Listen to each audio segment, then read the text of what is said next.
Salut à toutes et à tous, bienvenue sur cette chaîne qui s'appelle Limites. On est là pour parler des limites planétaires, des limites humaines et des limites des ressources. Et qui de mieux que d'accueillir l'homme qui nous a pondu ceci avec Vincent Perriot, Ressources. Salut Philippe, tu vas bien? Salut Vince, très très bien, ouais. Ça fait plaisir de te recevoir ici. Un endroit que tu as choisi, parce que pour la petite anecdote, quand tu savais que ta BD sortait, je te dis Philippe, faut qu'on se voit, faut qu'on en parle, parce que mettre tout ton travail, enfin toutes tes recherches en images, c'est quand même un truc de fou. C'est un événement pour moi. Et tu m'as dit ouais tiens, Vince, je le ferais bien là, aux Arts et Métiers de Paris. Donc nous y sommes.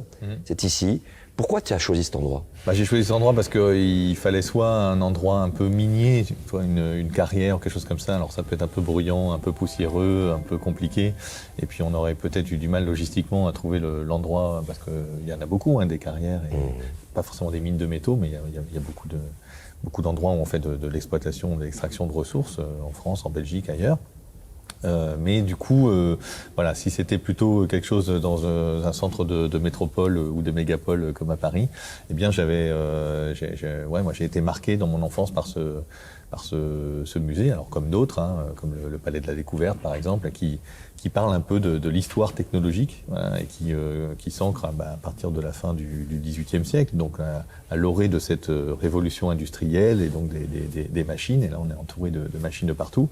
Et la machine, c'est quoi? C'est à la fois un objet qui incorpore plein de ressources, évidemment, pour la fabriquer, et puis qui a permis aussi une extraction de ressources de plus en plus grande. Typiquement, la machine à vapeur, c'est quelque chose qu'on va coupler à une pompe à vapeur et qui va permettre au XVIIIe siècle d'extraire l'eau pour descendre en profondeur et extraire le charbon. Et puis derrière ça, il y aura les mêmes techniques appliquées pour les métaux. Donc voilà, je trouvais que c'était intéressant de se plonger dans un lieu qui montre un petit peu, même si évidemment on n'a pas l'explication de ce que contiennent toutes ces matières, le bronze, l'acier, les alliages divers et variés, qu'on puisse quand même se mettre dans un lieu incarné pour parler de ressources. Je sais qu'on en a beaucoup parlé, toi et moi. Tu es un homme qui est comme Néo dans la Matrice, qui, au lieu de voir le code de la matrice, toi tu vois le tableau périodique des éléments partout, tu vois la quantité de matière qu'il a fallu. On va en parler de tout ça, puisque c'est énormément référencé aussi dans ta BD. Quand tu es dans un endroit comme ici, est-ce que tu as aussi des points de référence sur le type de matière que représentent des outils techniques, par exemple, du 19e siècle, notamment ce qu'on trouve ici derrière nous, un petit peu des machines à vapeur, du contexte de l'époque, de où est-ce qu'ils allaient le chercher, comment ils allaient le prendre. Tu le vois aussi avec ces machines? Alors je le vois en partie parce que, hélas, je ne suis pas historien des techniques, et puis en fait il y a une complexité folle derrière tout ça. On a coutume de dire que pendant longtemps, l'humanité, elle a consommé 7 métaux différents, peut-être, de l'or, de l'argent, du fer, un peu du mercure pour amalgamer et récupérer l'or et l'argent, du cuivre, bien sûr, pour faire le bronze, de l'étain. Et puis, avec ça, on a à peu près fait le tour. Il faut rajouter le plomb, qui servait par exemple pour les canalisations des Romains. Et puis qu'ensuite, au fur et à mesure du développement de la chimie industrielle au 19e siècle, on a su commencer à exploiter des métaux différents comme le zinc, l'aluminium, et puis que à partir des années 80, avec notamment l'électronique, on est passé peut-être d'une vingtaine d'éléments différents de la table de Mendeleïev qu'on utilisait à peut-être 60 métaux différents, y compris toutes les terres rares pour fabriquer les couleurs dans les écrans, etc. Mais c'est un petit peu simplifié, c'est pas tout à fait vrai, parce que finalement, dès le début du XXe siècle, on va utiliser des produits de coupe, par exemple, qui contiennent du tungstène ou du molybdène ou du manganèse, donc des métaux qui viennent vraiment rendre les aciers beaucoup plus puissants, beaucoup plus solides, et qui vont permettre de faire de la découpe industrielle sans user trop fort ta scie ou les outils que tu peux utiliser. Et ça a contribué d'ailleurs à la productivité dans les usines, tout ça, parce que tu pouvais faire passer des objets plus rapidement sur tes machines-outils, etc.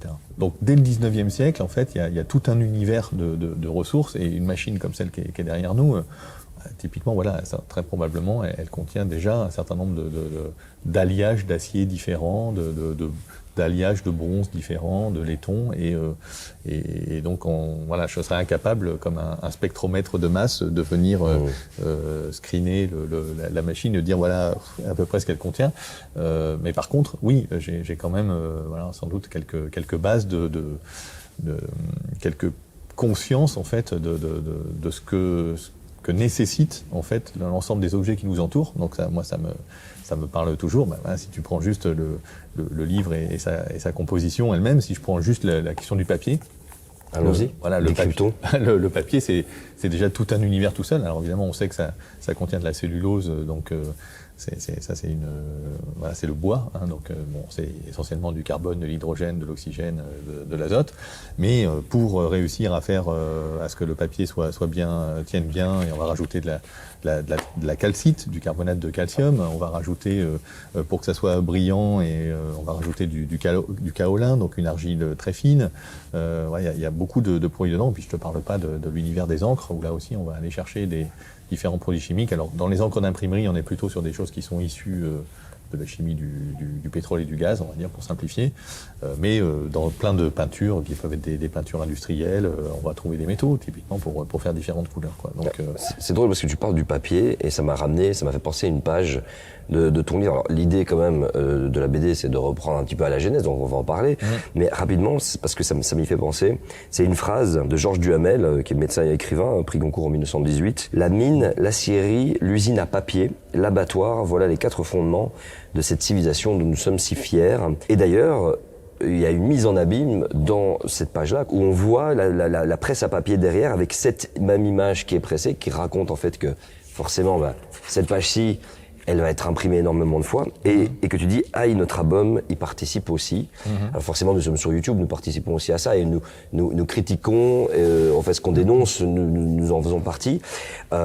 C'est schizophrène un petit peu. Comment est-ce que, ce serait quoi l'idée de base, en sachant que tout ceci est énergivore? C'est de transformer les usages, ou c'est de se dire, non, utilisons le système dans lequel nous sommes aujourd'hui pour sensibiliser pour de meilleurs lendemains, où on n'aura peut-être plus accès à ça, ou qu'on l'utiliserait plus de la même façon? Alors, schizophrène, j'en sais rien. En tout cas, c'est cathartique, quoi. C'est sûr que pour moi, écrire sur la question des ressources, c'est une manière de venir mettre de l'énergie pour compenser un peu toutes les difficultés que je peux avoir dans la vie quand j'ouvre une boîte de conserve, parce que je sais comment elle est construite et oui, ce qu'elle contient. Ça. On va y venir avec les iPhones et tout donc, ça. En tout cas, oui, bien sûr, on s'est posé des questions sur est-ce qu'on faisait une BD en papier recyclé, mais le papier recyclé en BD, c'est difficile parce que ça boit les encres, donc c'est très difficile d'avoir des couleurs et un rendu correct. On s'est posé la question de savoir si on faisait un truc en noir et blanc, un peu en style manga, et donc comme ça on aurait utilisé moins de ressources qu'en couleur. Enfin, on s'est posé un peu ces questions. Il y a une capsule que Castorman a validée en noir et blanc, voilà, petite référence. Ouais, c'est plus de plaisanterie.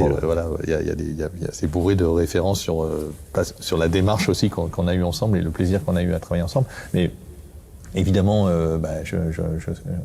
c'est normal, je souhaite que ça marche le mieux possible et que du coup, hélas, il y ait le plus d'impressions possible. En même temps, je suis très content et je le disais déjà dans l'âge des low-tech il y a 10 ans, si on peut se prêter les livres, les mettre partout dans les bibliothèques, etc., et qu'il y ait, je sais pas, 10 fois, 20 fois plus de gens qui le lisent que le nombre d'exemplaires vendus, je serais très content aussi.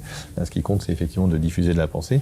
Alors, on n'attrape pas les mouches avec du vinaigre, d'une certaine manière, donc effectivement, aujourd'hui, dans le monde dans lequel on est, c'est sans doute plus facile de lire une bande dessinée ou d'offrir une bande dessinée qu'un essai d'écolo un peu chiant.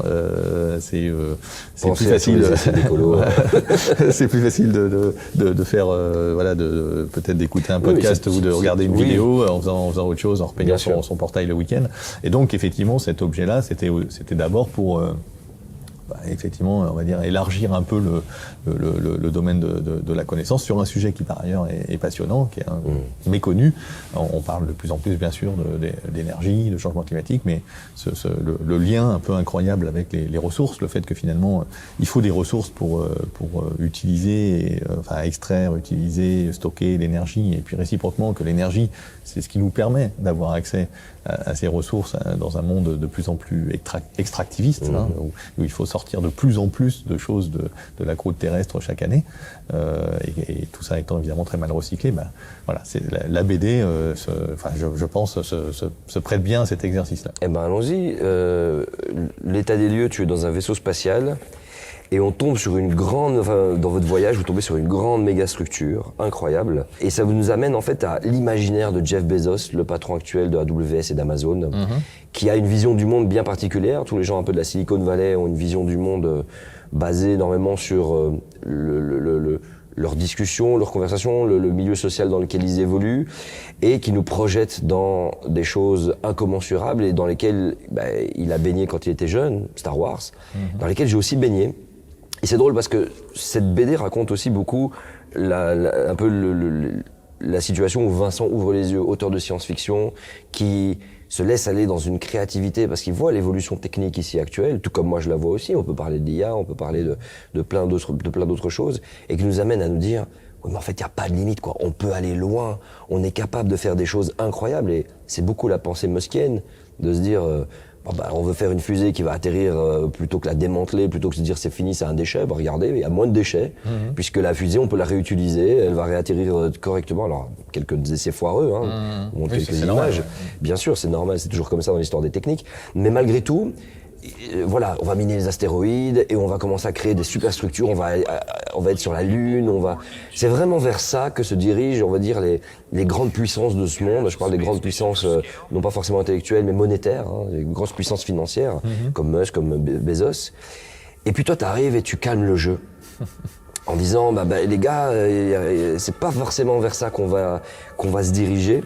Mais le pire, c'est que cet imaginaire de Bezos a existé. C'est une vraie conférence qu'il a vraiment donnée. Ouais. These are very large structures, miles on end, and they hold 1 million people or more each. High-speed transport, agricultural areas. We added a little drone there. People are going to want to live here. C'est un coup de marketing pour son image, ou alors tu penses que c'est fondamentalement sa pensée et que le gars est en train de tout construire parce qu'il a aussi des espérances pour l'espace, il est en train de développer des choses. Ou est-ce que tu te dis non, vraiment, il va mettre tous ses moyens dans cette direction-là? Et est-ce que le mec, il y a bien des experts autour de lui qui lui disent écoutez, monsieur Bezos, il y a quand même des limites, il y a quand même d'autres choses à faire sur la planète Terre plutôt que ce genre de choses. Je voulais un peu avoir ton feeling sur cette genèse, parce que c'est par là commence ton récit. Ouais. Alors c'est vrai que moi j'ai été extrêmement impressionné, on pourrait dire, par cette vidéo qui date de 2019. En fait, Jeff Bezos, il a officiellement lâché les rênes de la direction opérationnelle d'Amazon et d'AWS, et pour se consacrer plutôt à Blue Origin, donc qui est effectivement l'entreprise spatiale, alors qui a plutôt tendance pour l'instant à faire un peu de tourisme pour hyper riches, voilà, ça se contente de ça.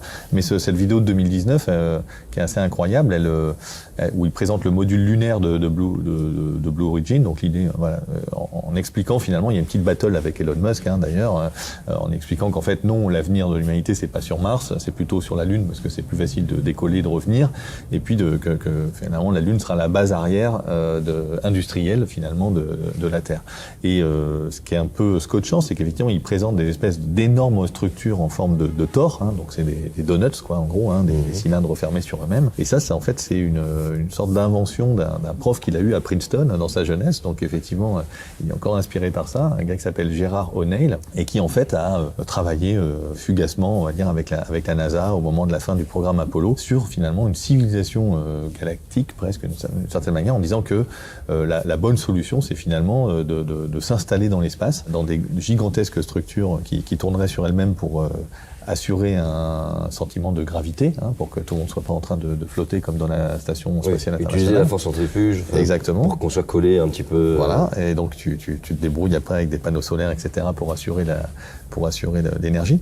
Et qu'en fait, avec ça, on pourrait avoir, alors, à l'époque, O'Neill, dans l'article principal qu'il avait publié, il disait qu'on pouvait multiplier par 20 000 la population humaine, 20 000. Donc à l'époque, je sais pas, on doit être 3 milliards, peut-être, je sais pas, 3-4 milliards, un peu plus.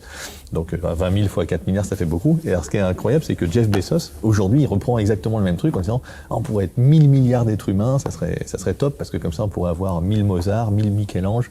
Bon, on sait pas trop ce qu'on ferait avec 1000 Mozart, parce que s'ils écrivent chacun 20 opéras comme l'original, ça va faire 20 000 opéras. On va avoir du mal à aller regarder tout ça, mais, oui, c'est ça. Mais en fait, il y a quand même cette idée effectivement de conquête spatiale. Plus on sera nombreux, plus on sera heureux quelque part, parce qu'en fait, on va non pas aller vers la pénurie, mais repousser au contraire les limites, parce que grâce au génie humain, plus t'es nombreux, plus t'as d'ingénieurs, plus t'as de techniciens, plus t'as de chercheurs, plus t'as de prix Nobel, de je sais pas quoi, qui vont finalement faire en sorte qu'on soit de plus en plus efficace pour l'utilisation des matériaux, peut-être de plus en plus efficace pour le recyclage aussi d'ailleurs, aller vers une économie circulaire, mais aussi sur la capacité effectivement d'extraction, d'aller toujours plus profondément, ou aller chercher des nodules polymétalliques au fond des océans, ou effectivement aller chercher dans les astéroïdes. Et ça s'appelle, ça a un nom en fait, ça s'appelle le cornucopianisme, hein, de cornucopia, la corne d'abondance en latin. Donc ça veut dire en fait l'abondance par le progrès technologique. Et ce qui est génial en fait, c'est que on vit effectivement dans ce monde-là. Il y a un côté religieux dans tout ça. Hein. Tu parlais de la Silicon Valley tout à l'heure. C'est ça. Hein. Silicon Valley, c'est un lieu saint de la technologie. Et puis tu as des gourous, comme dans une secte ou dans une religion. Enfin, tu as des grands prêtres. Qui le suivent, tu as les grands messes, le Consumer Electronic Show, donc où il va y avoir des annonces qui sont faites, etc. Et puis il y a même un petit truc qui te manque éventuellement pour une religion. Il te faut aussi une promesse d'immortalité. Et donc la promesse d'immortalité, c'est quoi? C'est repousser l'âge de la mort grâce à la technologie. Il y a tous les grands, les milliardaires de la Silicon Valley mettent tous un peu d'argent là-dedans. Ou alors, au pire, on se téléchargera le cerveau sur ordinateur et on arrivera à faire des trucs. Tu sais qu'il y a déjà aujourd'hui des boîtes qui te simulent des personnes décédées, et grâce à tout ce qu'ils ont posté sur les réseaux, ils font une IA pour que tu puisses continuer à discuter avec ton arrière-grand-père. Bon, c'est un épisode de Black Mirror. Et alors, mais ils l'ont fait. Ça, je dis Perrault, je pense. Mais aujourd'hui, ils le font un peu de manière moins, évidemment, avec moins de puissance de calcul que dans Black Mirror, mais c'est un peu cette idée. Alors maintenant, pour répondre à la question de dire est-ce qu'ils y croient vraiment ou pas, moi, mon feeling, c'est que il y a un mélange, en fait.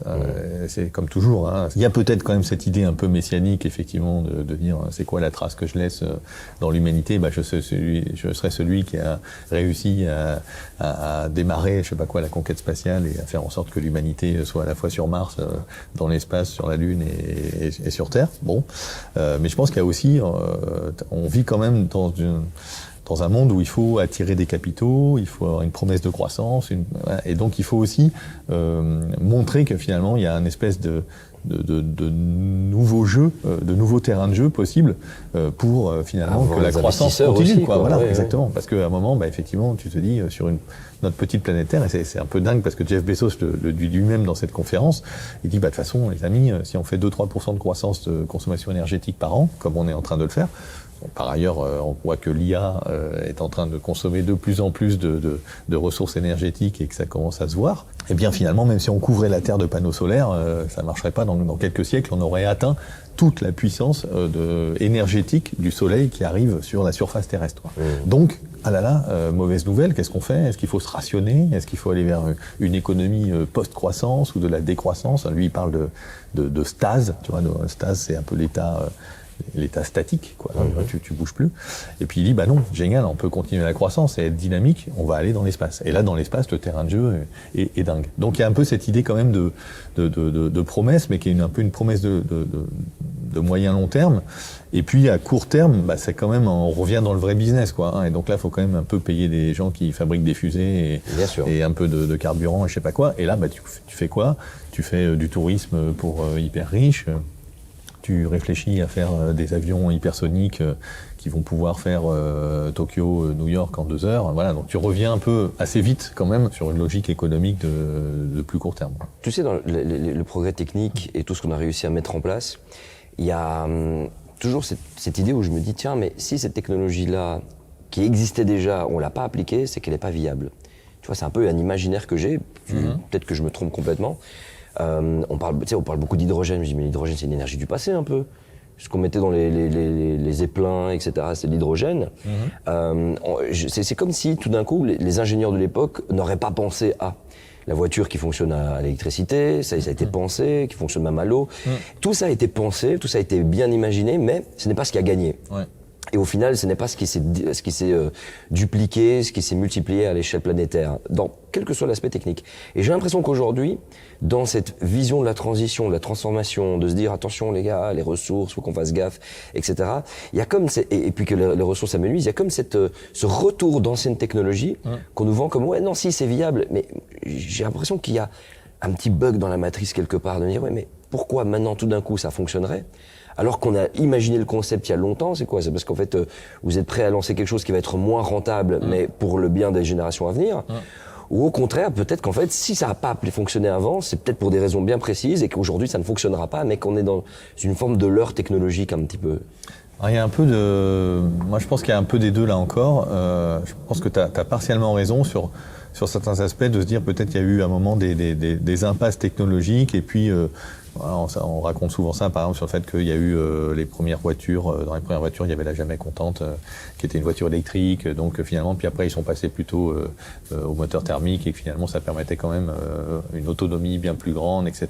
Donc finalement, est-ce que la voiture électrique aujourd'hui est une bonne voie?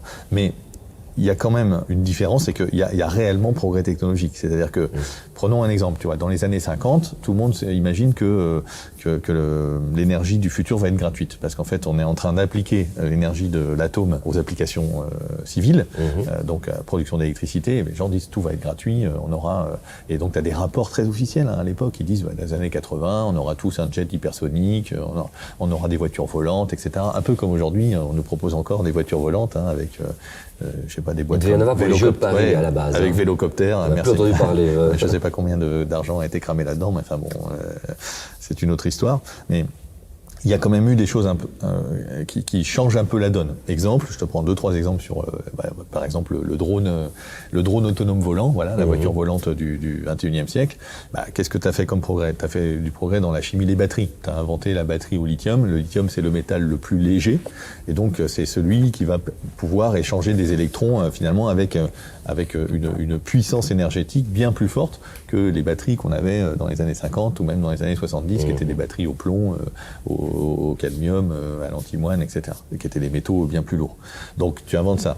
Tu inventes la micro, voire la nano-électronique. Donc ça veut dire que tu as des capacités de calcul embarquées. Qu'est-ce qui fait qu'un drone il tient debout et que tu as des trucs incroyables? Maintenant, tu vois des spectacles avec 10 000 drones, je sais pas quoi.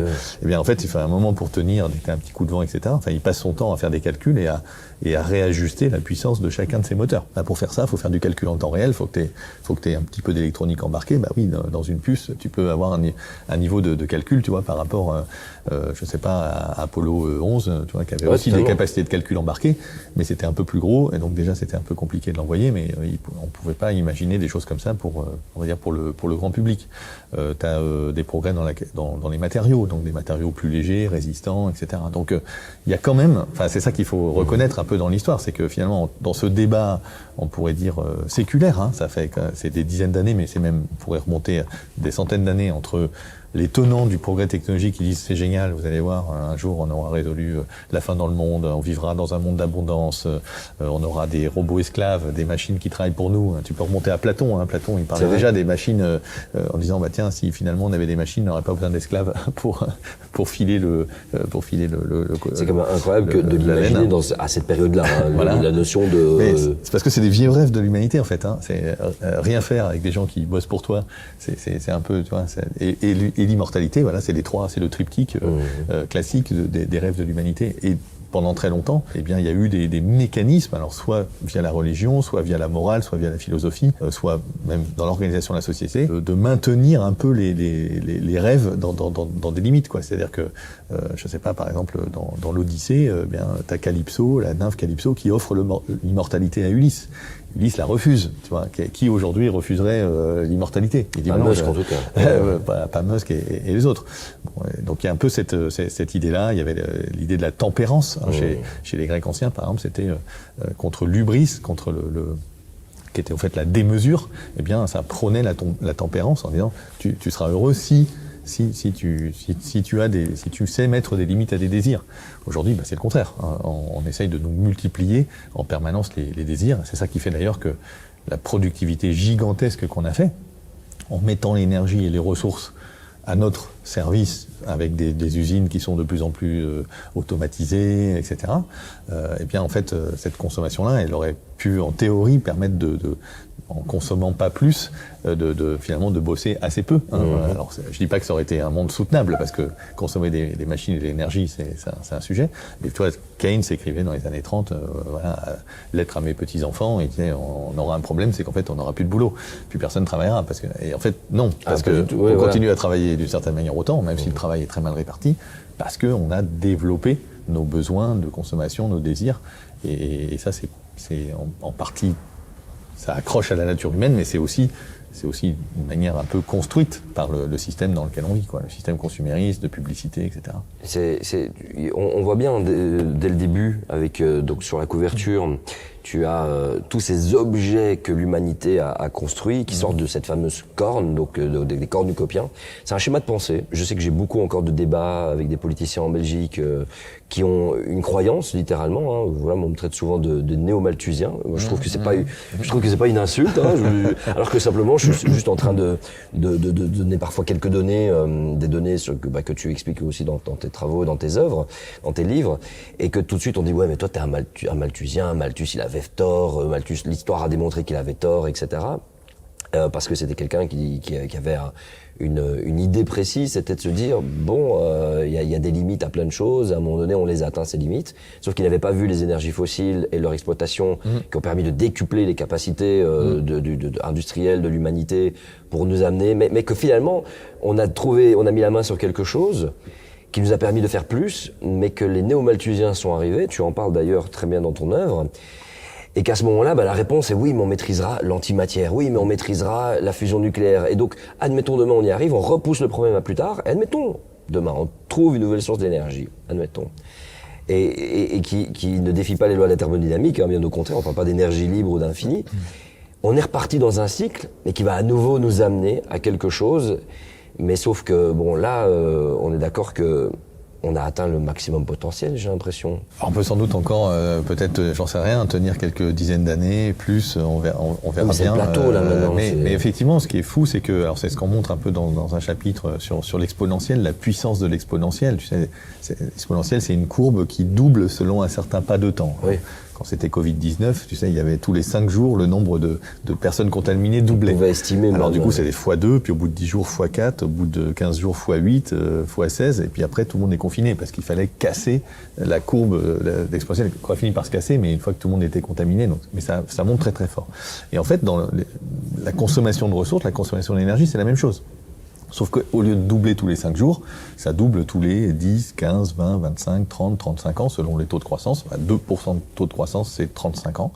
Une génération.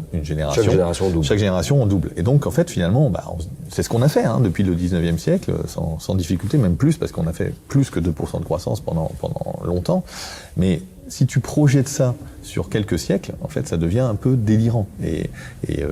Donc, le calcul est vraiment très simple à faire, il n'y a pas de souci.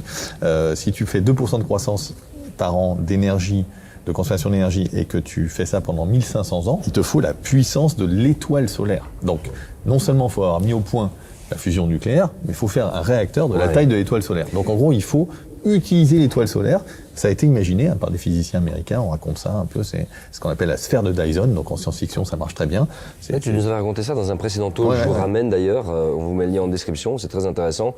En fait, ça, tu démontres par ce postulat-là que ça tient pas la route. Il va falloir passer, qu'il y a forcément un moment où tu arrêtes de faire de la consommation d'énergie en croissance, où tu arrêtes de faire de l'extraction de ressources en croissance, parce que pareil pour les ressources, si tu mets des ressources de cuivre, en quelques centaines d'années, si tu continues à faire le taux d'extraction de cuivre actuel, tu te retrouves à avoir à peu près asséché tous les premiers kilomètres de la croûte terrestre de son contenu en cuivre. Donc c'est pas possible, de toute façon, physiquement, ça se passera pas comme ça. C'est l'état des lieux aujourd'hui qui m'intéresse beaucoup. Il y a un chapitre qui est incroyable, qui m'a mis une claque, c'est Gaïa, la planète Terre, qui devient Thanatia. Par rapport à Thanatos, Thanos, la mort, exactement. Tu sais, quand tu vis à Bruxelles, quand peut-être des gens nous regardent depuis n'importe quelle ville de France, n'importe quel village de France éventuellement, même du Canada et même certains du Sénégal et du Congo, on en a aussi, et qui sont dans leur quotidien, dans leur habitude. Alors si tu es au Nord Kivu, je pense que tu vois quelque chose de très différent dans cette région-là, mais quand tu te retrouves dans la vie de tous les jours, tu n'as pas conscience de l'impact de ceci. Moi, c'est assez dingue, c'est que Thanatia, ça veut dire, quand tu dis qu'on passe à Thanatia, c'est-à-dire que littéralement on est en train de la tuer, on est en train de tuer la planète Terre, avec cet objet ici par exemple, que tu illustres très très bien dans la BD. Il faut imaginer l'empreinte qu'il a. Alors l'imaginer c'est bien beau, on se dit toujours oui mais regarde il faut autant d'eau, il faut autant de trucs.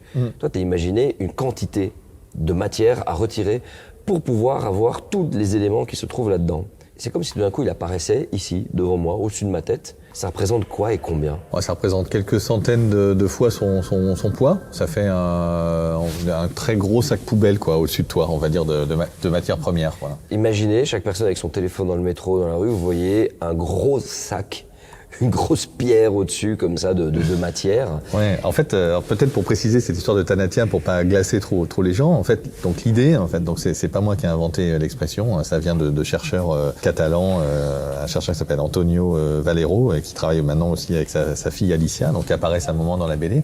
En fait, l'idée, c'est que toutes les matières premières qu'on extrait, que ce soit des minéraux industriels ou des métaux, ils ont été à un moment ou à un autre concentrés par Gaïa, donc par l'histoire géologique de la Terre, mais aussi l'histoire vivante de la Terre, parce que les mines de fer, c'est l'action de bactéries 2 milliards d'années, les phosphates, etc. Donc en fait, il y a un lien intime entre la vie géologique aussi de la planète, les forces géologiques, mais les forces de la nature, et ce qu'on a pu récupérer, ce qu'on peut maintenant récupérer, parce que c'est suffisamment concentré à des endroits précis qu'on va appeler des mines, des carrières, etc. Très bien, le pétrole, ok, c'est de la matière organique. Charbon aussi, gaz aussi, mais c'est vrai pour le minerai de fer, donc les bactéries, à un moment donné, ont transformé ça sur des millions d'années.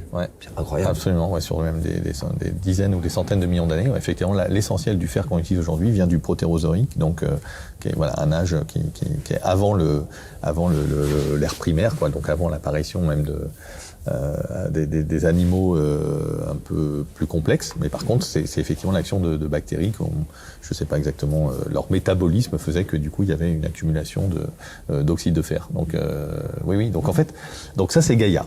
Et donc Gaïa c'est la pourvoyeuse de ressources. Donc finalement quand tu as un téléphone dans ta main, c'est une espèce de collaboration un peu incroyable entre Gaïa, qui elle a bossé entre guillemets pendant quelques millions, centaines de millions d'années, et puis la civilisation humaine qui fait le reste, quoi. C'est qu'à partir d'un minerai où c'est relativement concentré, et puis qui ensuite va faire de la minéralurgie, du traitement des minerais, puis de la métallurgie, puis de la transformation en tous ces petits bijoux de technologie. Et en fait, l'idée de Valero, donc c'est un peu incroyable, c'est de dire il y a un moment, et bien finalement c'est un stock limité. Hein, il est peut-être gigantesque, il est même très certainement gigantesque, il n'y a pas de problème, il reste des endroits à explorer sur la planète, etc.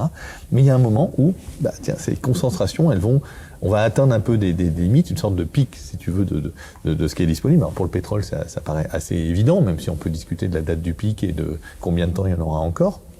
Mais c'est vrai aussi pour les métaux, de certaine manière, où il y a un moment, finalement, tu épuises toutes les concentrations suffisamment intéressantes d'un point de vue technique, d'un point de vue économique, d'un point de vue énergétique, parce que tu peux pas aller récupérer du cuivre dans la terre de ton jardin, quoi. Il faut un endroit où il y a quand même, ça a été un peu concentré.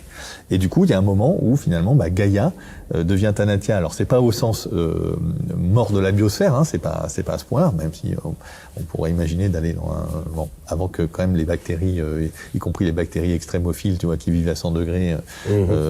Il restera sans doute de la vie pendant très longtemps encore sur Terre, au moins quelques centaines de millions d'années, jusqu'à ce que le Soleil se réchauffe un peu trop. Mais par contre, il y aurait un monde où tu n'aurais plus accès à des ressources minières abiotiques, donc non issues de la vie, donc autre chose que du bois, que des céréales, je sais pas quoi, vraiment les parties minérales et métalliques. Et c'est ça un peu ce monde de Tanatia, où finalement on aurait extrait un peu tout ce qui est récupérable. Alors ça serait pas disparu, hein, évidemment. Lavoisier, donc aurait bien aimé ce musée, je pense. Rien ne se crée, rien ne se crée, rien ne se perd, tout se transforme. Tout se transforme, mais tout se disperse aussi, d'une certaine manière. Et donc, quand je vais extraire, je sais pas, de l'oxyde de titane, de sable, qui se sont accumulés comme ça à différents endroits, et puis que je vais en faire de dioxyde de titane pour mettre dans la peinture blanche, dans le papier, dans le dentifrice, dans la crème solaire, je sais pas quoi, après, en fin de vie. Rouge à lèvres, voilà, t'en as partout, de plein de matières différentes. Et puis, à la fin, elles vont être en partie recyclées, mais assez mal. Il y a certains métaux qui se recyclent très bien, d'autres un peu moins bien. Et puis, il y en a qui vont se disperser. Et quand ils vont être dispersés, ils vont être dispersés dans des ferraillages de béton, ils vont être dispersés dans l'océan, parce qu'on sera passé par une station d'épuration, et puis après, ça finit quand même dans les fleuves et les océans. On pourra jamais, ils sont plus à des niveaux de concentration qui sont récupérables. Donc en fait, ça va créer vraiment... C'est perdu en fait. Voilà, c'est perdu pour toujours. Donc il y avait Nicolas Georgescu-Roegen, un économiste des années 70, qui disait chaque portière de voiture qu'on fabrique, chaque voiture qu'on fabrique, ça sera des socs de charrue en moins pour les générations futures. Donc cette idée un peu que ce qu'on consomme aujourd'hui sera pas disponible demain. C'est-à-dire que aujourd'hui, on a tellement été dans la précision, dans la dissipation, que ces objets-là, c'est la notion de basse entropie, hein, donc plus ça se retrouve dans un minerai, plus le truc est stable, et plus on met de l'énergie pour casser, faire des alliages, pour le réassembler, en fait là, sa durée de vie a chuté, et donc quoi qu'il arrive, il ne va plus se retrouver dans un stock, il va se dissiper, qu'au final, ce que nos futurs descendants auront besoin, futurs descendants c'est un peu un pléonasme, auront besoin parce qu'on est dans cette période du battement carbone, hein, on a plus carbone, et puis ça va redescendre, inévitablement. On ne sait pas à quoi va ressembler ce monde demain. Sans doute beaucoup au monde précédent, avec les connaissances acquises, hein, d'ailleurs tu en parles très très bien, et c'est ça qui est bien, c'est sur ça qu'il faut compter, hein. Qu'est-ce qu'on a réussi grâce à ce battement carbone à concevoir, qui va permettre justement à ces générations futures qui auront moins de ressources, moins d'énergie de faire autre chose, mais effectivement, vu qu'on a vidé quasiment beaucoup de mines qui demandent aujourd'hui de plus en plus d'énergie pour les faire, c'est-à-dire que demain, si on aura besoin de fabriquer donc une charrue ou n'importe quoi pour faire un simple travail de la terre, en fait on va devoir récupérer tout ceci en quelque sorte. Alors c'est la vision vraiment la plus glaçante. Alors on peut se dire que si ta bêche, ta houe, ton socle de charrue un peu simple est finalement en acier de base, donc finalement c'est du fer et du carbone. Bon, si t'as un petit peu d'énergie pour fabriquer ça, normalement avant d'avoir un problème de ressources en fer, je pense qu'on a un peu de temps parce que la croûte terrestre est composée à 5% de fer. Donc gigantesque. Ça ira. Alors il se trouve qu'aujourd'hui on va à des endroits précis parce que on veut des qualités des qualités de minerais, de concentration de minerais très élevées. Donc effectivement, on va aller chercher ça en Guinée, au Brésil, en Australie. Mais finalement, on pourrait presque rouvrir certaines mines locales à un moment si on a vraiment besoin d'un petit peu de fer pour lutter contre la corrosion, finalement, parce que le problème c'est qu'à la fin, ton acier finit par se corroder assez vite. Si tu le protèges pas avec des peintures ou alors en mettant dedans du nickel, du chrome, enfin d'autres métaux. Mais le problème des ressources, c'est que Jean-Jacques Rogan prenait cet exemple de la charrue pour vraiment montrer ce côté un peu glaçant presque de la production de nourriture, mais en fait tu peux l'appliquer à plein d'autres choses. Tu pourrais dire le smartphone d'aujourd'hui, c'est plutôt un équipement peut-être de dentiste ou de radiologue en moins pour le futur, parce que là pour le coup il y a plein de petits métaux beaucoup plus rares que le fer, 1000 fois ou 1 million de fois plus rares que le fer, et qui servent justement dans tous ces produits électroniques, dans ces écrans, etc. Donc c'est plutôt cette idée du gâchis de ressources finalement. Alors on vit dans un monde qui est assez dual finalement, parce que à la fois il y a ces objets qui sont évidemment iconiques parce qu'on en a tous un et qu'ils ont alors il paraît que ça se freine un petit peu maintenant, mais qui ont un taux de remplacement un peu incroyable. Effectivement, tu te dis en 2-3 ans, le truc il va finir dans un tiroir ou dans une poubelle. Tous les 2 ans, il s'est changé en moyenne. Hein. Voilà, donc alors ça ralentit un tout petit peu, paraît-il, mais bon, on sait pas trop, c'est pas si facile de savoir ce qu'ils deviennent effectivement en fin de vie. Par contre, on a encore aussi beaucoup d'objets où on est plutôt dans une civilisation déjà de la maintenance. Tu vois, un train, tu le jettes pas tous les 18 mois ou les 2 ans. Une infrastructure, même un avion, tu vois, ça peut durer 30 ans si tu changes certaines pièces détachées, etc. Donc, et puis entre les deux, tu as un intermédiaire entre le smartphone et puis le tramway ou le train ou le métro. Tu as la voiture, tu vois, qui va peut-être durer 10 ans, 15 ans, ça dépend un petit peu des modèles et puis de ce que tu en fais. Et donc l'idée, en fait, c'est plutôt de dire, c'est incroyable qu'en fait, plus on met effectivement de l'énergie, si je peux dire, des ressources et de la consommation dans ces objets à très très courte durée de vie, plus on accélère effectivement le gâchis pour les générations futures. Et ce que ça ouvre, en fait, c'est la question évidemment du discernement technologique, finalement, de se dire, mais attends, finalement, alors il y avait la queue dans les bureaux de poste, alors pour régler la queue dans les bureaux de poste, à un moment, on a mis des écrans, parce que comme ça, on s'est rendu compte que les gens, ils faisaient toujours la queue à peu près autant, mais par contre, quand tu as un écran, tu as moins l'impression de faire la queue. Donc tu vois, la manière d'avoir résolu la queue dans les bureaux de poste à l'époque, maintenant ça change un petit peu, parce que les bureaux de poste ferment tout simplement, mais pour plein d'autres raisons, mais c'était de mettre des écrans. Est-ce que vraiment il y a besoin d'écrans, tu vois, dans ta boulangerie ou je sais pas quoi, ou dans ta vitrine d'agence immobilière, est-ce que tu as besoin forcément de l'écran pour faire défiler les photos des appartements à vendre? C'est un peu ça, cette question-là. Et donc, voilà, ce que ça ouvre, pour moi, c'est à la fois peut-être d'une certaine manière l'urgence d'agir, parce qu'évidemment chaque kilogramme de cuivre que tu extrais tu le fais au prix d'un impact environnemental, quoi, hein, des gaz à effet de serre, de la déforestation, Destruction de la biodiversité. destruction, voilà, des perturbations de cycle de l'eau, des résidus miniers qui vont relâcher de l'acide sulfurique pendant des milliers d'années, Puis des sans pouvoir autochtones rien localement traiter. qui n'ont pas accès, plus accès à l'eau. Sans parce que parler les effectivement du fait pollutions que de l'air, des fois c'est un peu habité aussi par de l'humain et pas que par du non-humain. Donc effectivement, finalement, chaque gramme que j'économise, c'est quand même plutôt intéressant. Donc ça, c'est pour la vision un peu de court terme, mais la vision de moyen terme ou de long terme, elle nous emmène dans des arcanes un peu philosophiques, voire tu vois, un moral, en fait, de se dire finalement, qu'est-ce qu'on consomme nous et pour quels usages par rapport à ce qu'auront droit ou pas de consommer les générations futures et pour quels usages, tu vois. Donc déjà, on va leur embarquer le changement climatique dont le coût est parti, on pourrait dire définitivement. Alors, ça peut être plus ou moins fort et plus ou moins long, mais le coût est parti. Et là, on va leur rajouter en plus la couche des ressources facilement accessibles qui le seront plus forcément. Et donc, qui fait que, d'une manière ou d'une autre, leur consommation, leur profil de production et de consommation sera différent d'aujourd'hui. Alors, comme tu le dis, c'est pas le retour à l'âge des cavernes, tu vois. C'est parce qu'entre-temps, on a accumulé, voilà, on a accumulé de la science, on a accumulé des savoirs technologiques ou autres, puis on a une capacité d'adaptation sans doute assez forte. Donc voilà, l'être humain va s'adapter, mais bon, quand même, par rapport quand même aux mésusages, voilà. On sait bien que toute innovation technologique, hein, des fois on dit la technique est neutre, ça dépend ce que t'en fais. Tu vois, tu veux faire finalement l'IA peut être très positive parce qu'elle t'aide, je sais pas quoi, à détecter des tumeurs chez le radiologue, ou bien à voir, je sais pas quoi, des trucs de déforestation, à faire des simulations climatiques. Ok, super.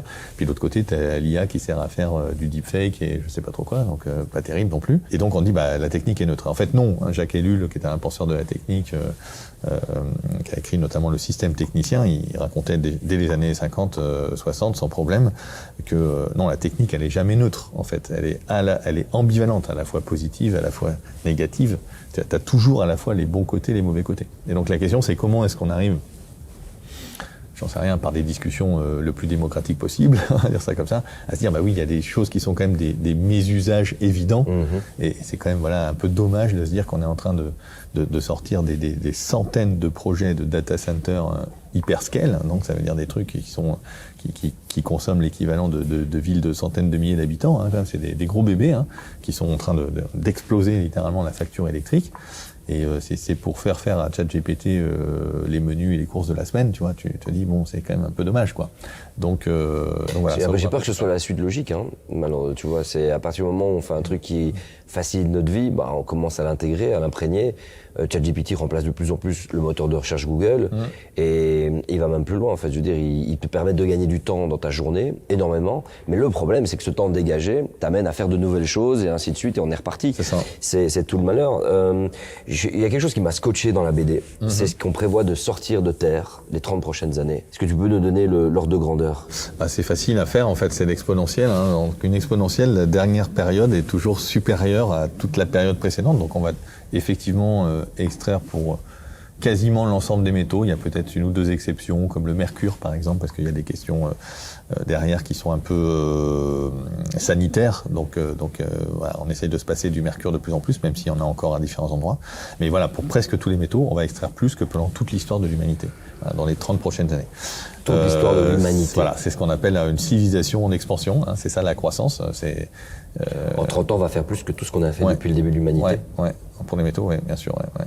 C'est très facile à montrer. Il suffit de projeter des taux de croissance. Alors, à moins qu'il y ait une grande révolution de l'économie circulaire, je sais pas quoi, qu'on re-questionne tout ça. Mais en fait, c'est même pire que ça. Alors, je suis incapable de l'exprimer correctement, j'en ai peur, mais je vais quand même tenter. Ouais. C'est que je pense que non seulement on va extraire de plus en plus, continuer la croissance des ressources, mais en plus on en a techniquement besoin.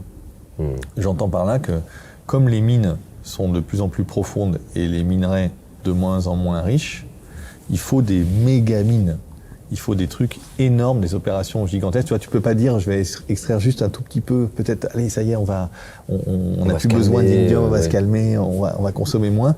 Oui, mais ta mine, elle est à 300 mètres de profondeur, où il faut faire il faut décaper une énorme quantité de roches stériles avant d'atteindre le minerai. Pour tout ce qui est mine à ciel ouvert, c'est souvent elles sont pas toutes à ciel ouvert, il y en a des souterraines et d'autres. Mais du coup, en fait, je pense que si on voulait juste consommer 10% de ce qu'on consomme aujourd'hui, eh bien en fait, on aurait un problème presque technologique et économique pour réussir à extraire ces ressources en moindre quantité, quoi. Tu vois, c'est-à-dire que la machine à croissance, en fait, elle a besoin de croissance et besoin de croissance d'extraction pour finalement appliquer les nouvelles recettes technologiques qu'on a. Tu crois que les océans vont y passer? Je sais qu'il y a des moratoires, il y a des choses qui ont été lancées, l'Union européenne se dit met des stops, mais il y a des entreprises belges, je crois que c'est GSK, je ne veux pas dire de bêtises, mais en tout cas, je vais essayer de vous retrouver ça et vous mettre en description, qui sont déjà lancées dans différentes contrées du monde, dans différents océans du monde, parce que l'Union européenne a dit stop pour notre zone maritime, mais pas ailleurs. Tu crois qu'on va y aller? En tout cas, les machines sont là. Hein. Alors les machines sont plus ou moins là. Bon, quand même, pour aller, c'est 3-4 000 mètres de fond, donc c'est quand même des pressions incroyables, etc. Donc oui, hein, ce sont des technologies qui sont issues d'un mix des technologies offshore, l'extraction pétrolière, donc très bien maîtrisées. Pour toute cette demande de serveurs upscale et tout ça, pour toute la demande, on va aller. Finalement, je pense qu'il risque d'y avoir un moment où on va se dire, vous savez quoi, les gars, on y va, on se lance, quoi. Au pire, oui. Et surtout, en fait, là, il y a une pression incroyable sur tous les petits États insulaires du Pacifique, en fait. C'est-à-dire qu'effectivement, eux, tu prends l'exemple de Nauru, par exemple. C'est une île emblématique parce qu'elle a eu une extraction de phosphate dans les années, je sais plus, je crois que c'est les années 60 aux années 90. C'était incroyable. Ils avaient tous un 4x4, un SUV. Ils faisaient le tour de l'île. Il y a un bouquin qui raconte ça très très bien. Donc, ils avaient tous des écrans, des machins, des trucs. Donc, parce qu'en fait, ils vivaient de la rente de la production de phosphate. Puis un jour, il n'y avait plus de phosphate, ça s'est arrêté. Et aujourd'hui, ils cherchent toutes les solutions pour s'en sortir, parce qu'il n'y a rien, évidemment, parce que c'est le fameux la malédiction des matières premières. Hein, donc, ça n'a pas permis quelque part de rendre Charleroi en Belgique avec la Wallonie, avec le charbon, la sidérurgie, métallurgie. Et donc aujourd'hui, ils font paradis fiscal, ils font et leur nouveau truc, effectivement, c'est de donner des concessions minières sur leur terrain. Donc, et c'est vrai pour plein d'autres îles du Pacifique qui en plus sont mises en danger par le changement climatique. Donc il y a une espèce de combinatoire qui fait que ça va être très dur. Et puis il y a déjà des enjeux géopolitiques très forts entre les Américains, les Chinois. Enfin voilà, ça va être un terrain de jeu, le Pacifique et l'Australie, à mon avis, du futur assez étonnant. Est-ce qu'il y aura une rentabilité économique à cette extraction? Pour l'instant, je pense non, c'est pas le cas. Enfin, je veux dire, si tu prends ce que tu peux récupérer comme nickel, comme manganèse, comme cobalt, ce que sont les métaux essentiels, mais tu peux imaginer dans d'autres types il y a plusieurs types d'exploitation possibles. Il y a les nodules polymétalliques, donc ça c'est très très pacifique. Mais il y a aussi ce qu'on appelle les sulfures hydrothermaux qui sont le long des failles, au milieu des océans. Là, il y en a partout. Bon, moi je pense que, alors d'un point de vue de la biodiversité, c'est la folie. C'est un truc. Enfin, déjà de toute façon, dès que tu fais un truc sous l'eau, tu maîtrises juste 10 fois moins l'impact, 1000 fois moins l'impact environnemental que quand tu fais un truc. C'est difficile d'aller voir vérifier tes dégâts. Enfin, c'est difficile d'envoyer des enquêtes là-bas au fond de l'eau. Il paraît que ça rendrait fou tous les cétacés à cause du bruit. Il paraît que. Il y a du stock de carbone qui est tout au fond des océans, et quand tu ravages le truc, en fait, tu dégages ce carbone qui remonte. Ouais, et puis tu as tout ce qui est turbidité, donc tous les bouts que tu vas rejeter, parce qu'à un moment, tu tries, hein, donc tu ramasses tout ça avec un aspirateur, et puis tu récupères des nodules qui sont de cette taille-là à peu près, et donc ensuite tu rejettes tout le reste. Donc ça aussi, pour la vie marine, c'est la folie. Je pense que pour l'instant, on va continuer tranquillement. Mon feeling, hein, mais pour quelques dizaines d'années, on va plutôt aller tranquillement ravager les restes de forêts tropicales, comme en Indonésie, par exemple. Aujourd'hui, en Indonésie, la production de nickel. Donc le nickel, ça sert pour les batteries. Hein, donc on stigmatise beaucoup les voitures électriques, mais quand tu regardes en fait la consommation, c'est aussi beaucoup pour l'acier inox. En fait, donc tu vois, quand tu développes des laiteries, des industries chimiques, etc., tu as besoin d'acier inox. Donc la production aujourd'hui de nickel en Indonésie, c'est à peu près la production mondiale quand j'ai commencé à m'intéresser aux ressources. C'est 1 million de tonnes. Alors qu'aujourd'hui, il y a 3 millions de tonnes à l'échelle mondiale. Donc ça va très très vite, et je pense qu'on va d'abord continuer à ouvrir ces mines un peu partout, ou à étendre des mines existantes, à aller de plus en plus vers le Grand Nord. Le Canada, c'est un grand pays minier. Le Groenland pourrait devenir aussi. Il y a beaucoup des explorations comme ça. Oui, tu le dis, tu parles de l'Arctique. Et puis, alors voilà, alors plutôt Antarctique. Antarctique, voilà, ouais. Alors ça c'est le grand mystère, mais en 2048, le moratoire sur l'exploitation de l'Antarctique tombe. Ça fera un siècle, 1948, que le traité a été signé. Est-ce qu'il sera renouvelé? Est-ce qu'il sera préservé? Est-ce qu'on dira bah non, il y a des trucs à aller faire? Voilà, on peut imaginer un peu toutes les dystopies technologiques pour le futur. On va bientôt arriver à la conclusion de cette vidéo. Mais il y a tellement de choses dont j'ai envie de te parler, il y a des éléments, mais j'ai découvert trop de trucs. Moi, il y a cette page-là avec les bougies. On est plus ou moins au 17e, 19e siècle. Ouais. Herman Melville avec Moby Dick. Ouais. Voilà, exactement. En fait, j'ai découvert que toutes ces bougies qui permettaient d'illuminer les villes, d'illuminer l'intérieur des maisons, que ce soit en Grande-Bretagne, que ce soit en Belgique, en France, aux États-Unis, c'était de la baleine. Ouais, de cachalot ou de la baleine. Ouais, plutôt, l'huile de cachalot était préférée, elle était encore plus pure. Mais c'est incroyable, c'est-à-dire que aujourd'hui, en fait, on a substitué, on a remplacé, c'est l'électricité, mais c'est-à-dire qu'on a dû consommer des baleines pour pouvoir nous éclairer. Oui. Moi, je trouve ça hors du commun, quoi. Et au-delà de ça, on en parlait avant de tourner, on a utilisé des baleines pour faire fonctionner aussi nos machines. Ouais, toutes les machines à vapeur, comme on le voit derrière, les locomotives, toutes les machines, elles réclament la baleine, entre quelque sorte, pour en quelque sorte, c'est même physiquement, il fallait de l'huile de baleine, parce que toutes les pièces mécaniques, il faut les lubrifier. C'est vrai encore aujourd'hui. Aujourd'hui, les lubrifiants sont en grande partie issue du pétrole. Et effectivement, c'est d'ailleurs l'exploitation de pétrole à partir des années 1860-1870. On appelle ça le pétrole lampant. C'était le kérosène qui sert maintenant dans les avions, qui a été utilisé pour remplacer quelque part l'huile de baleine. Alors, ça s'est pas remplacé parce que pour faire plaisir aux baleines et sauver les baleines. À l'époque, les conservationnistes, les biologistes de la conservation, c'était juste exactement. En fait, c'était devenu moins cher parce que évidemment les baleiniers, ils commençaient à avoir fait un peu le tour des mers du Sud, du Pacifique, etc. Il y avait de moins en moins de baleines, évidemment, de moins en moins de cachalots dans la zone intertropicale. Et donc, à un moment, quand le pétrole a été extrait, on s'est dit qu'est-ce qu'on peut en faire. Ça a été d'abord effectivement ce pétrole lampant. Le pétrole a un peu sauvé les baleines, un petit peu. Ah ouais, mais carrément. On peut dire. Au moins au début, mais ensuite, il a permis une autre exploitation d'une autre sorte de baleine, parce qu'à partir des années 1920, on invente le harpon explosif, et en fait, on va pouvoir aller récupérer les rorquals qui, en fait, eux, coulent quand ils sont morts, parce que les baleines, en fait, ce qu'on appelle les baleines franches et puis les cachalots, ils flottaient, donc du coup avec ton bateau à voile et tout, tu pouvais t'approcher à la rame et puis finalement récupérer, découper ton cachalot. C'est bien raconté d'ailleurs toute cette technique dans Herman Melville, le Moby Dick, qui est un des premiers bouquins écolos. En fait, ça c'est incroyable. Et donc à partir dans les années 1920-1930, on a fait une exploitation vraiment industrielle des rorquals, et donc on a attaqué une autre sorte, d'autres espèces de baleines grâce au pétrole, puisqu'on les poursuivait aussi avec des moteurs diesel, parce qu'entre-temps, le moteur diesel avait été inventé. Donc tout ça est intimement lié et un peu affreux, donc à la fois sauver et détruire des baleines. Ouais.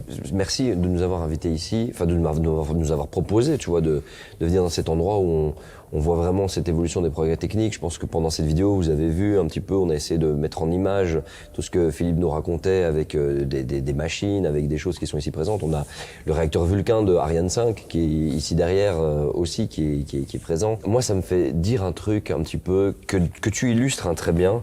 J'ai envie de te parler de tellement d'autres choses. Moi, j'adore ce que raconte le biologiste spécialiste des ressources marines Daniel Pauly sur les points de référence. Enfin, ça, je vous laisserai vraiment la BD, parce que la notion des points de référence, on en parle vite fait en deux, mais c'est que forcément, je n'ai pas les mêmes références du vécu biologique que celui de ma mère, qui est pas le même que celui de son père, et que c'est pour moi la situation dans laquelle je vis, être dans une ville, pas croiser la biodiversité, c'est normal pour moi, et que mes enfants et leurs petits-enfants et leurs enfants, etc., en fait, vont toujours vivre la dégradation du monde. Mais pour eux, ce sera la situation normale. Et donc, petite question quand même, c'est rapidement, parce que c'est beaucoup plus creusé dans ton œuvre. Comment est-ce qu'on peut aller à l'encontre de ça? Tu vas me dire l'éducation, faut montrer des livres de l'époque, faut lire des livres de l'époque, mais c'est compliqué parce que le réel qui nous entoure est tellement plus puissant que les histoires. Ouais. Tu vois ce que je veux dire? C'est nos sens qui nous permettent de réagir. Tu vas t'émouvoir devant une libellule et là, je vois une libellule, c'est tellement mignon, alors que mon grand-père, il en voyait des tonnes pendant tous les printemps. Comment ça se transmet? Alors moi je pense qu'en fait il faut pas le casser parce qu'on n'a pas eu l'occasion de trop en parler parce qu'il aurait fallu qu'on reste des heures, mais le musée des arts et métiers nous autorisait pas à filmer pendant toute la journée et puis bon peut-être on se serait lassé, mais ce qu'on a voulu faire, et comme j'ai fait un peu dans tous mes ouvrages, j'ai pas voulu juste parler de tous les constats un peu glaçants, sidérants, incroyables, mais aussi se projeter, non, mais alors, qu'est-ce qu'on peut faire? Parce qu'on a des marges de manœuvre incroyables, parce que le gâchis est phénoménal, encore une fois, parce qu'on pourrait faire de la sobriété, mais pas de la sobriété juste personnelle, de la sobriété organisée par la société. Je veux dire, on peut imaginer de s'organiser différemment sur le territoire, on peut imaginer du zéro déchet pour réduire les emballages, on peut imaginer de mutualiser des réseaux comme les réseaux de télécom qui sont un gâchis un peu dingue aujourd'hui parce qu'on a plein d'antennes parallèles de plein d'opérateurs, etc. Donc on prend plein d'exemples comme ça. On a voulu se projeter aussi dans les solutions, dans les idées, avec une portée à la fois un peu technique, mais aussi démocratique et politique, parce que la puissance publique, elle a un rôle à jouer là-dedans. Et Shifting Baseline, donc le décalage des points de référence cher à Daniel Pauly, et ben en fait c'est aussi une formidable opportunité, parce que ça montre en fait que l'être humain il s'adapte aussi, et donc ça marche pas que sur la question, bien sûr, effectivement on s'est habitué à la dégradation de la planète, de la biodiversité, etc. Et c'est un peu malheureux, enfin c'est même très malheureux, mais après on dit aussi que la biodiversité elle pourrait rebondir si on laissait un peu la nature tranquille à certains endroits. Il y a des logiques tu peux faire des logiques de réensauvagement, de parcs, de parcs marins, etc. Et on sait que ça marche et que ça peut rebondir très vite, donc il y a aussi de l'espoir de ce côté-là, mais surtout, dans nos profils de consommation, c'est pas figé. C'est-à-dire que dans 30 ans, aujourd'hui, nous, si tu regardes des choses qui se passaient en 1990, il y a des trucs un peu effrayants et un peu dingues, même dans la manière dont la société est organisée, sur, je sais pas, les questions du racisme, les questions de MeToo, enfin, tu vois, on pourrait aller chercher pas mal de choses comme ça, et la société bouge. De la même manière, elle va bouger, et elle peut bouger sur la notion, par exemple, de confort, sur la notion de ce que c'est, peut-être qu'on nous trouvera fous en 2050, de dire en 2020, ah ouais, ils consommaient des smartphones, ils les jetaient, ils réparaient pas, quand il y avait leur réfrigérateur en panne, ils le balançaient parce que on savait pas les réparer. Et on sera peut-être dans un autre monde, un âge de la maintenance, où on fait attention aux précieuses ressources qu'on a extraites une bonne fois pour toutes. On essaye de faire durer les objets, où on aura une logique de discernement technologique. Et ça, c'est aussi du décalage de référence. C'est-à-dire que si tu regardes par exemple juste un tout petit peu ce qui s'est passé avec la crise sanitaire, sur la question de la pratique du vélo par exemple, beaucoup plus de gens à vélo, beaucoup plus de gens avec des mobilités douces, beaucoup plus de gens peut-être qui vont pas faire un déplacement, qui auraient fait un déplacement, puis maintenant ils disent non, j'ai un peu la flemme, je vais faire je sais pas quoi, une téléconférence. Bien, ces choses-là, voilà, on les aurait pas imaginées non plus en 2018, tu vois. Donc les choses, elles bougent aussi très très vite. Et je pense que derrière ça, il y a tout un ressort possible d'action. Et donc, moi, Shifting Baseline, j'adore, parce que ça va dans les deux sens. C'est-à-dire, est-ce que la notion de confort chez soi, c'est d'être chauffé à 19 degrés, ou d'être chauffé à 22 ou 23, comme c'était peut-être avant qu'on nous dise, ah maintenant, 19 degrés, c'est bien, parce que vous comprenez, il y a le gaz russe qui commence à être un peu cher, tu vois, ces injonctions à la sobriété. T'imagines, ouais, je sais pas, 19 degrés dans les bureaux, ou 18 degrés, les gens, ils auraient fait la grève, quoi, en 2018. Et puis, en 2021, 22, ils disent, ah, c'est super, on fait la guerre à Poutine, enfin je caricature un peu, mais c'est un peu cette idée-là. Donc ça peut bouger assez vite. Finalement, au 19e siècle, au temps de Melville, ils mettaient de l'huile de baleine pour s'éclairer. Par contre, ils se chauffaient pas beaucoup chez eux, tu vois, donc il faisait plus froid, t'allais dans les tavernes pour te réchauffer, j'en sais rien, il y avait d'autres systèmes. Et tu peux tout à fait imaginer qu'en 2050, peut-être on chauffera moins. On chauffera moins certains lieux publics, on chauffera moins chez soi, c'est pas grave.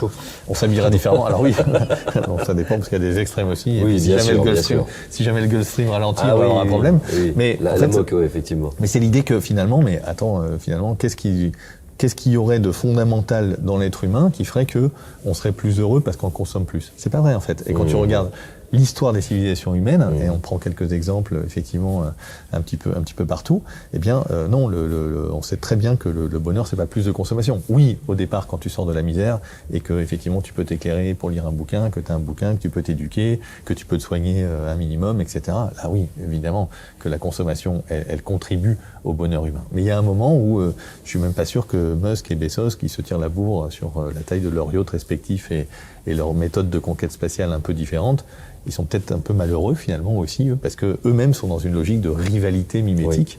Et donc, ils sont aussi finalement dans une hyper-consommation, mais dont on n'est pas certain qu'elle fera leur vie meilleure que la nôtre. On parlait au début de vidéo de ce fameux battement carbone, le pulse du carbone, où avant ça, c'était très calme, et tout d'un coup, boum, on a atteint des niveaux de divinité, quoi, dans ce que nous avons réussi à réaliser.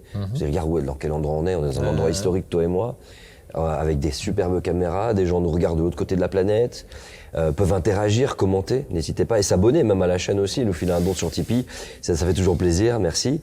On a atteint des niveaux incroyables dans l'histoire d'une espèce vivante sur la planète Terre, et il y a le après, avec ce point d'interrogation, en disant quand ce battement carbone sera fini. Et c'est intéressant parce que tu as offert une partie de réponse avec cette vision où nous étions chasseurs-cueilleurs. Après ça, on était des moissonneurs, des extracteurs, et qu'on va revenir à une forme de chasseurs-cueilleurs, mais plus de ferrailleurs-cueilleurs. Ça va être en guise de conclusion. Cette notion-là, je l'ai adorée. Alors, ça fait un peu Mad Max, mais tu sais pourquoi je l'ai adorée ? Parce que j'étais au Sénégal pour revoir mon pays depuis le pays de mon père, de voir la famille. Depuis une dizaine d'années, je les avais plus vus.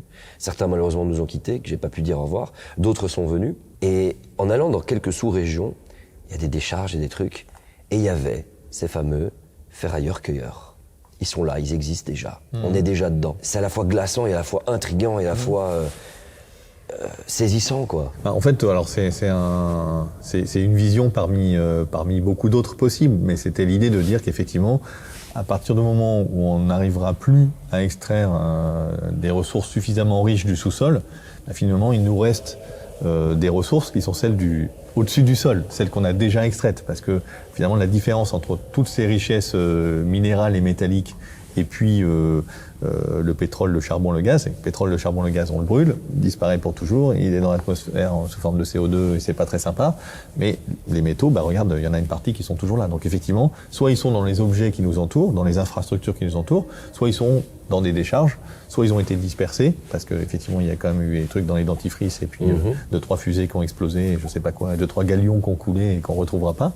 Mais globalement, on a effectivement une infrastructure un peu gigantesque. Alors, pour se donner un ordre de grandeur, les 1200 milliards de tonnes, c'est tout, c'est la masse de l'anthroposphère, voilà, de tous les objets qui nous entourent. C'est plus 1200 maintenant. milliards de tonnes. C'est maintenant plus que toute la masse du vivant, de toutes les forêts, etc. Les bactéries, toi et moi, notre poids, les éléphants. Tout ça, c'est 1100 milliards à peu près. Voilà, il y avait un article scientifique qui était sorti il y a quelques années de ça. Donc alors, c'est pas que des métaux, c'est beaucoup du béton. Donc c'est des granulats, du sable et du calcaire qui ont été transformés, et de l'argile qui ont été transformés en béton. Beaucoup de la brique, tous les objets très pondéreux. Mais ensuite, il y a aussi, tout le verre qu'on a produit, les métaux, les plastiques, etc. Alors évidemment, avec les pollutions éventuelles derrière. Et donc derrière quand on disait tout à l'heure cette courbe incroyable où on allait extraire plus pendant 30 ans que pendant toute l'histoire de l'humanité, tout ça, ça va être dispo, entre guillemets. Alors c'est dispo dans les immeubles, c'est dispo dans les voitures, c'est dispo dans les smartphones. Et donc cette idée de dire que finalement, peut-être un jour, on ira plutôt ponctionner des ressources dont on n'aura plus vraiment besoin parce que finalement, je sais pas quoi, les boîtes de supermarché, les tours de bureau et 2-3 autres trucs nous serviront peut-être plus, et que à ce moment-là, on pourra tout simplement aller démanteler quelque part dans des usines, récupérer effectivement dans des décharges, j'en sais rien. Cette idée un peu de mine urbaine, mais qui pour l'instant est pas très développée, et que finalement ça nous offre quand même un terrain de jeu pour, encore une fois, pas revenir au pot de bête directement et avoir quand même une civilisation technologique qui se prolonge. Alors le ferrailleur-cueilleur, il y a un peu un côté glaçant. Bien sûr, un peu Mad Max, un peu Fallout. Une plaisanterie, voilà. Mais effectivement, tu as parfaitement raison. Moi, en fait, il y a souvent cette idée que plus on s'enrichit, plus les pays se développent et plus ils sont écolos parce que tu vois, il y a moins de pollution ici qu'ailleurs, parce que nos moteurs sont mieux réglés, je sais pas quoi. Et en fait, c'est un peu une erreur du point de vue des ressources, parce que dans les pays plus pauvres, en général, ils font bien plus attention aux ressources. Il y a un travail humain qui fait qu'ils récupèrent ces ressources, qu'ils savent réparer, qu'ils savent bidouiller. Et jusqu'au côté le plus glaçant, il n'y a pas besoin d'aller dans le futur pour avoir un peu des images glaçantes. Je veux dire, aujourd'hui, tu as des enfants sur la décharge de Guatemala City qui trient des canettes et qui récupèrent pour recycler l'acier ou l'aluminium. Donc, il y a déjà ce monde-là. Et donc voilà, on a voulu un peu se projeter. Bon voilà, on laisse. Faut pas spoiler la BD, mais voilà, il y a un peu. C'est une des voies possibles qu'on a imaginées. Ouais. Philippe Biwix, Vincent Perriot, Ressources, un défi pour l'humanité. C'est disponible aujourd'hui. Ça dépend quand vous regardez la vidéo, mais la vidéo sort au moment de la sortie. Ouais. Moi, on a fait les. Un plan marketing sans défaut. Tu te rends compte, en fait, c'est un bête coup de fil parce que Philippe, je l'aime bien. Parce que Casterman ne me paye rien, je tiens à préciser. Je confirme, ouais. Tout le monde va croire que le truc est sponsorisé, mais vous savez très bien, sur les limites, on adore le travail de Philippe. Ouais. Et être dans cet endroit-là, ça a été aussi quelque chose d'important au Musée des Arts et Métiers. Et d'ailleurs, important, il va y avoir une expo ici qui va démarrer à partir du 16 octobre jusqu'au 11 mai 2025. Empreinte carbone, l'expo. Donc vous êtes les bienvenus les samedis, les dimanches, tous les jours pendant les vacances scolaires aussi. Et ça vaut la peine de venir ici, vraiment. Philippe, merci de nous avoir proposé cet endroit. Que tout se passe bien pour la BD. Eh ben ouais, merci, on croise les doigts. À bientôt, Phil. Et quant à vous, likez, commentez, abonnez-vous et à très bientôt pour une nouvelle vidéo sur Limite. Ciao tout le monde.